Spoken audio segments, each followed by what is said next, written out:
Well, listen, to Chancellor Krishnan, to the University Board of Trustees, and to my really good friend, Shiv Nadar, I really want to thank you for the opportunity to be here as part of the third convocation at Shiv Nadar University. I'm really pleased also to be joined today by a large number of special guests, family, friends, all of whom are gathered for today's occasion. But most of all, I am really pleased and an honor to be here with the class of 2017.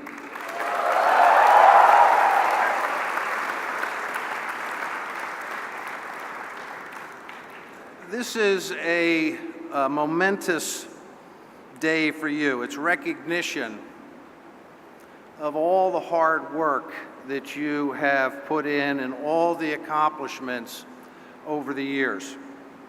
And it's really a milestone in you becoming a contributing member of our global community. And let me tell the graduates, however, that this is also a momentous day for your parents and other family members. For them, it acknowledges their achievements in raising you.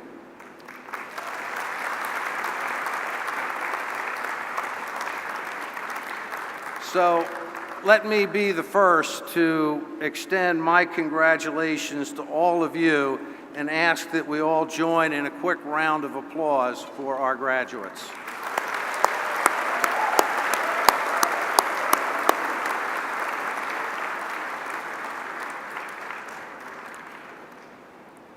Now, I've known Shiv for many years, and I've closely followed the creation of this university. And even so, coming here today, I'm impressed with how much progress the university has made in just the 6 years since its founding. This university is now a community of over 2,100 students, including more than 140 PhD students. And the students come from across India, and they represent some of the very best and brightest that India has to offer. And these students, along with the 400 faculty and staff, occupy this expansive campus of over 280 acres, I believe it is, and is linked with some of the most prestigious universities back in the United States, like Babson, like the University of Pennsylvania, and Duke. So I really think that the university is an institution on its ascendancy. It's great and getting even better. And to the 400 plus students who will receive their degrees today, you should be very pleased about that, because as the university continues to rise, the value of your degrees also tends to rise.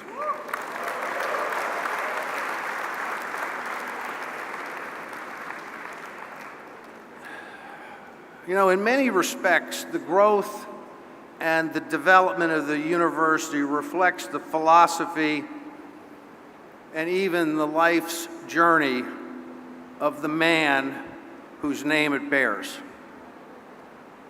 You know, Shiv has always believed in the power of learning.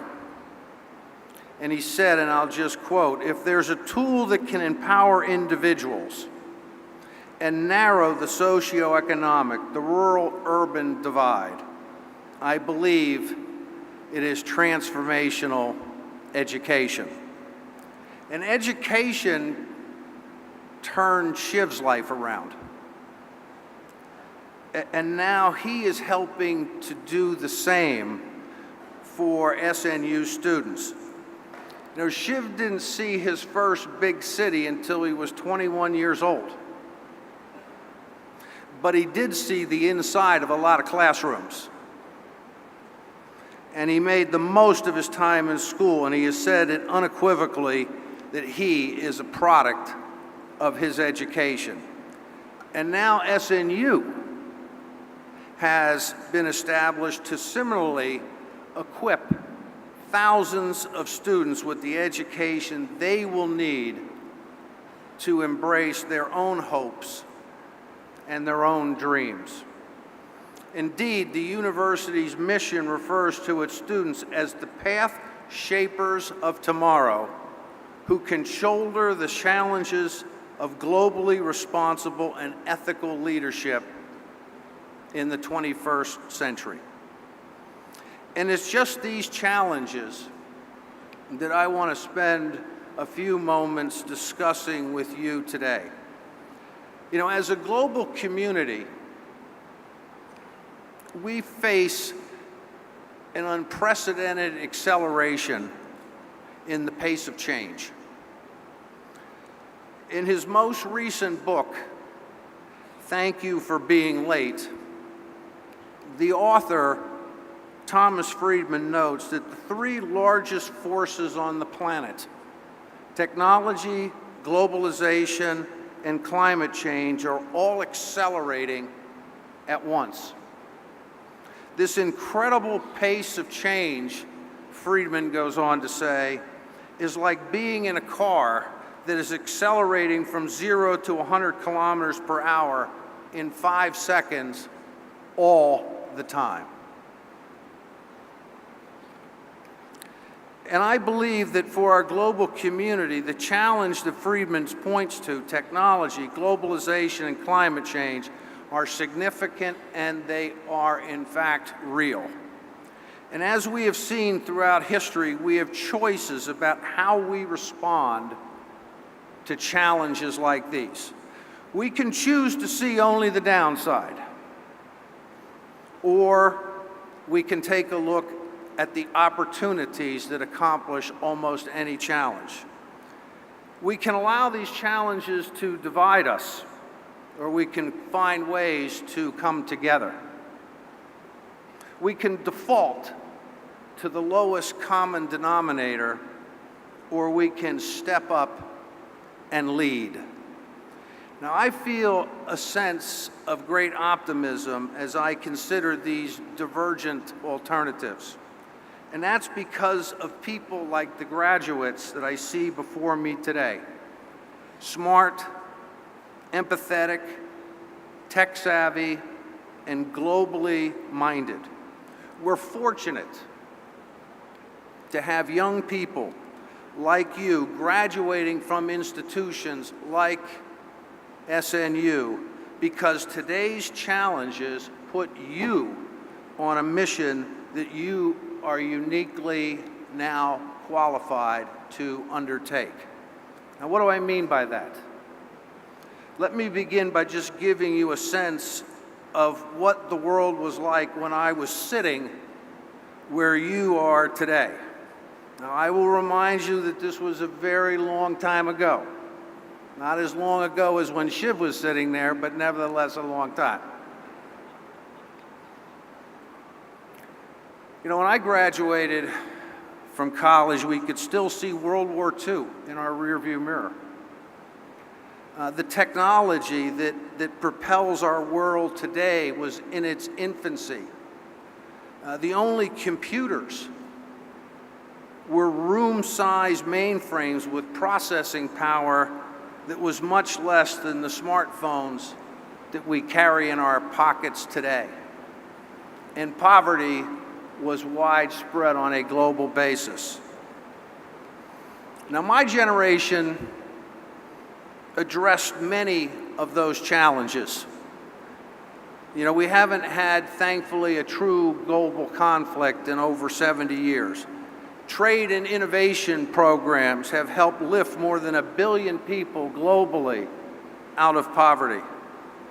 And technology, well, I hardly have to tell anyone here about all that has been enabled by the internet connectivity and creative applications and the exponential increases in compute power and network power. My generation did a very commendable job on many things. But in truth, we are now beginning to transition to the next generation, a new set of challenges and new opportunities. Let me just talk about the three that Friedman mentioned. The first, and probably the most familiar to all of us, is technology. In many respects, technology itself is responsible for the acceleration we see in the pace of change. No sooner do we assimilate one development than the next one comes along. We're now getting used to seeing established businesses disintermediated. Think of Airbnb and what's happened to the hotel industry. New ventures are created overnight. It's hard to believe, but mobile applications didn't really exist before the iPhone. And entire industries are disappearing. Witness the brick and mortar retail industry in the United States. We often refer to this as Moore's Law, which is the extreme rate of change in the technology industry. Remember, Moore's Law says that about every 2 years, the number of transistors on a square inch of an integrated circuit will more than double and the price will drop dramatically. On the 50th anniversary of Intel's communication of Moore's Law, it was estimated that in 1971, Volkswagen Beetle, if it had followed the same course of development, would now be able to travel at 480,000 kilometers per hour, achieve 850,000 kilometers per liter, and cost 1 rupee. The societal changes posed by this extreme pace of change include rapid shifts in economic fortunes, along with innovation rates that many people find disorienting. But there is real opportunity in this for you, graduates, because you are all digital natives. Technology has been a big part of your life, and you know how to embrace innovation at speed. That makes you a force for positive change, with the potential to deploy technology in completely new ways, helping to solve society's problems like in medicine and energy and environment. And this is going to create opportunities far greater than my generation could have expected when we all graduated decades ago. The second challenge I want to talk about is globalization. The noted UK economics writer Martin Wolf has said that perhaps the greatest contribution of economics is the idea that societies will gain more by trading with one another than they will gain by trying to conquer one another. Globalization has been the result, and it has produced notable achievements in economic development and improved quality of life. At the same time, however, Wolf notes that those who did well out of globalization paid far too little attention to those that did not. They assumed that a rising tide would lift all boats. But many of those whose boats did not rise feel left behind, leading to feelings of increased isolation and detachment. At the state level, this can create an urge for governments to wall themselves off and protect what they have. I see this in the United States, and we have seen it in the UK. We all have to work hard to avoid these tendencies. But perhaps the best way is through the kind of leadership that Shiv has shown in creating SNU, a place where the vast majority of students receive scholarships, where the singular focus is on the academic excellence of those who want to achieve. Consider the hope that this creates, and think of the future contributions that could come from this being done on an even broader scale globally. And as I conclude here, the third challenge is the climate and climate change. The combination of rapidly proliferating technology and expanding global trade has brought about positive and exciting changes. But it's also having an unprecedented impact on our shared environment. All of this raises existential questions about our future. Can our current models of economic growth be sustained without doing catastrophic damage to our environment? Can we find ways to create a world in which people can be assured of the basics, such as clean water, clean air, and a livable climate? Thomas Friedman, again, quotes scientists who say that when it comes to climate change, we need to manage what is unavoidable and avoid what is unmanageable. And meeting this challenge requires that we take collective action globally to mitigate climate change where we can, and also is leading to the creation of many new innovations, especially in areas like sustainable energy. Now, in every challenge, there are opportunities. Seizing those opportunities require that you are prepared. You will find that your university degree offers you an elevated level of preparation. And it doesn't matter whether your background is science or your background is math or business or humanities or the arts. The world is calling out for your generation to tackle these substantial events and embrace these substantial opportunities in ways that have never been attempted before. I said earlier that as graduates, you are uniquely qualified for what is in front of you. And I know you're well prepared for three reasons.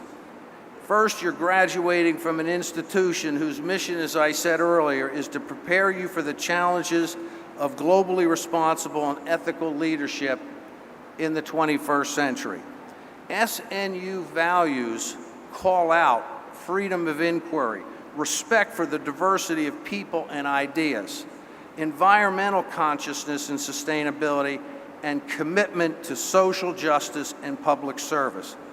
Trust me, these values will serve you very well. Second, as digital natives, you live your lives at the speed of change.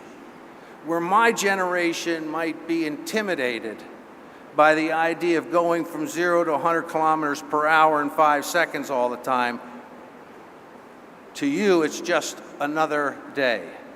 And finally, you have been raised to consider the possibility of multiple career paths. And it's quite likely you will have several careers over the course of your lifetime. They will provide you with a multitude of ways to contribute to our global society and for the responsibility that goes along with that opportunity. Our world will benefit from your contributions. And how will these advantages work? Well, I have 3 words for you: empathy, ideas, and leadership. At one time, as the Chancellor said, I was a general manager of IBM's business in Europe, Middle East, and Africa, which included operations in 124 countries. Early on, I told my team, you talk all day long about what makes you different, yet 95% of what we do is exactly the same. Why don't we spend time on what's in common rather than what's different. In the era of globalization, that may be even truer. Beyond the superficial, there are very few fundamental differences between us. We all want to improve our lives. We all want to improve the lives of our children. We want to be respected for our thoughts and our ideas. And we want to better ourselves and grow, and we want to be treated with respect. When we recognize these common elements of our humanity, we can progress together. We can meet the challenges today and tomorrow. And what it takes is empathy, the ability to appreciate what others may be facing and what we may even have in common. And it also takes ideas that are born of a new generation that has received a values-driven education and been trained to think digitally and has a global outlook. And most of all, it takes leadership. The willingness to answer the challenges ahead, to gather people in support of positive change, to stand for something and to act on those deeply held beliefs. Every generation since the industrial age has been presented with its own unique challenges and opportunities. And despite some of the complexities in the world today, your generation is no different. But I'm here to tell you that we believe passionately in your ability to answer the call. You have overcome many obstacles just to get where you are today. You are well prepared to deal with the challenges that are in front of you. And I urge you to embrace today's challenges with the vigor and take full advantage of the significant opportunities that they present. I want to thank Shiv and the leadership of SNU for giving me the opportunity to visit the university again today and to speak with you all today. I congratulate the family and the friends of our graduates for contributing to the achievements we are recognizing in this ceremony this afternoon. And to the graduates themselves, I offer my best wishes and heartfelt congratulations on your achievements, and the world looks forward to welcoming you as a member of our global community. Thank you very much.